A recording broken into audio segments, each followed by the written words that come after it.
இந்த தேர்தல் அறிக்கையோட மிக முக்கியமான செயல் திட்டங்கள் மட்டும் தலைப்பு செய்திகளாக அளிக்க விரும்புகிறேன். மாநிலங்கள் உண்மையான சுயாட்சி பெறுகிற வகையில் இந்திய அரசியலமைப்பு சட்டம் திருத்தப்படும்.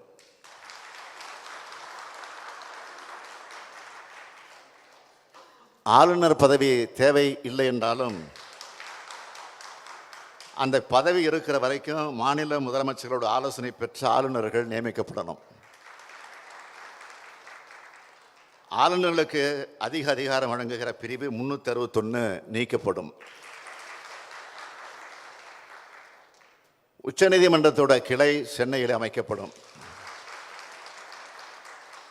புதுச்சேரிக்கு மாநில தகுதி வழங்கப்படும். ஒன்றிய அரசு பணிகளுக்கு தமிழ் உள்ளிட்ட மாநில மொழிகளில் தேர்வு, நேர்முக தேர்வு ஆகியவை நடத்தப்படும்.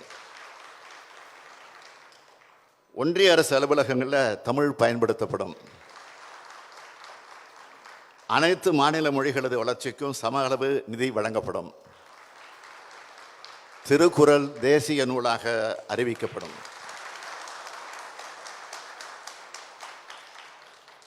தாயகம் திரும்பிய இலங்கை தமிழருக்கு இந்திய குடியுரிமை வழங்கப்படும். ரயில்வே துறைக்கு தனி நிதிநிலை அறிக்கை தாக்கல் செய்யப்படும்.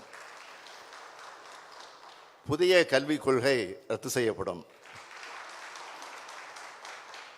நாடாளுமன்ற சட்டமன்றங்களில் பெண்களுக்கான 33 விழுக்காடு இடஒதுக்கீடு உடனடியாக அமுல்படுத்தப்படும்.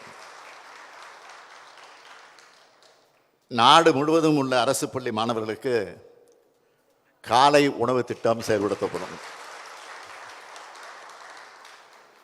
இந்தியா முழுவதும் உள்ள குடும்ப தலைவிகளுக்கு மாதந்தோறும் 1000 ரூபாய் மகளிர் உரிமை தொகை வழங்கப்படும்.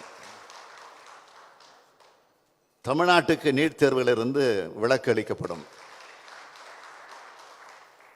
மாநில முதலமைச்சர்களை கொண்ட மாநில வளர்ச்சி குழு அமைக்கப்படும். மகளிர் சுய உதவி குழுக்களுக்கு 10 லட்சம் ரூபாய் வட்டியில்லா கடன் வழங்கப்படும். பாஜக அரசின் தொழிலாளர் நல விரோத சட்டங்கள் மறுசீரமைப்பு செய்யப்படும். தேசிய நெடுஞ்சாலைகளில் இருக்கக்கூடிய சுங்கச்சாவடிகள் முற்றிலுமாக அகற்றப்படும்.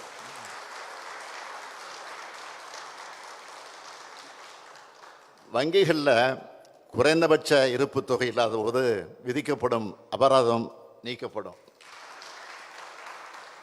குடியுரிமை திருத்த சட்டம் 2019 ரத்து செய்யப்படும். ஒன்றிய அளவில் சாதிவாரி கணக்கெடுப்பு நடத்தப்படும். ஜிஎஸ்டி சட்டத்தில் திருத்தம் கொண்டு வரப்படும்.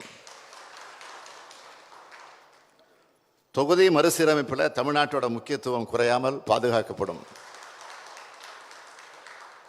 வேளாண் விளைபொருள்களுக்கு மொத்த உற்பத்தி செலவு +50 விழுக்காடு என்பதை வலியுறுத்தி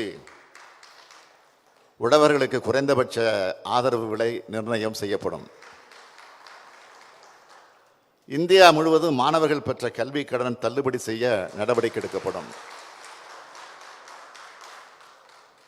விமான கட்டணம் நிர்ணயிப்பது முறைப்படுத்தப்படும்.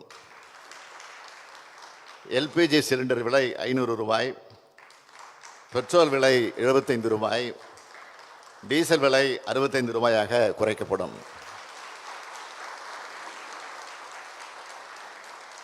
பொது சிவில் சட்டம் கொண்டு வரப்படும். மகாத்மா காந்தி தேசிய ஊரக வேலை உறுதி திட்டத்தின் வேலை நாட்கள் 100லிருந்து 150ஆகவும்,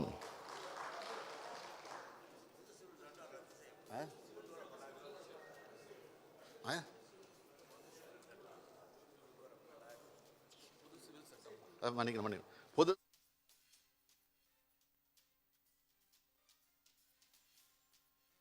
தேசிய ஊரக வேலை உறுதி திட்டத்தின் வேலை நாட்கள் 100லிருந்து 150ஆகவும், ஊதியம் 400 ரூபாயாகவும் உயர்த்தப்படும்.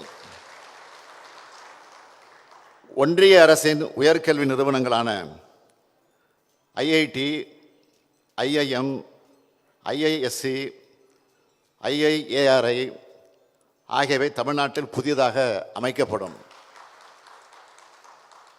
பாஜக அரசால் கொண்டு வரப்பட்ட மக்கள் விரோத சட்டங்கள் அனைத்தும் மறுபரிசீலனை செய்யப்படும். ஒரே நாடு ஒரே தேர்தல் திட்டம் கைவிடப்படும். மாணவர்களுக்கு வட்டி இல்லாத கல்வி கடனாக 4 லட்சம் வரை வழங்கப்படும். ரூபாய் 4 லட்சம் வரை. ரயில்வே துறையில் வழங்கப்பட்டு வந்த கட்டண சலுகைகள் மீண்டும் வழங்கப்படும். இஸ்லாமியர் மற்றும் இதர சிறுபான்மையினர் மேம்பாடு குறித்து ஆராய்ந்த சச்சார் கமிட்டி பரிந்துரைகள் செயல்படுத்தப்படும். சென்னையில் 3வது ரயில் முனையம் அமைக்கப்படும். இதெல்லாம் மிக மிக முக்கியமான வாக்குறுதிகள். ஊடகத்துறை நண்பர்கள் அத்தகைய முக்கியமாக அறிக்கையாக அமைந்திருக்கக்கூடிய இந்த அறிக்கையை முழுமையாக தமிழ்நாட்டு மக்கள்கிட்ட கொண்டு போய் நீங்கள் சேர்க்க வேண்டும் என்று நான் கேட்டுக்கொள்கிறேன். தமிழ்நாட்டு மக்கள் அனைவருக்கும்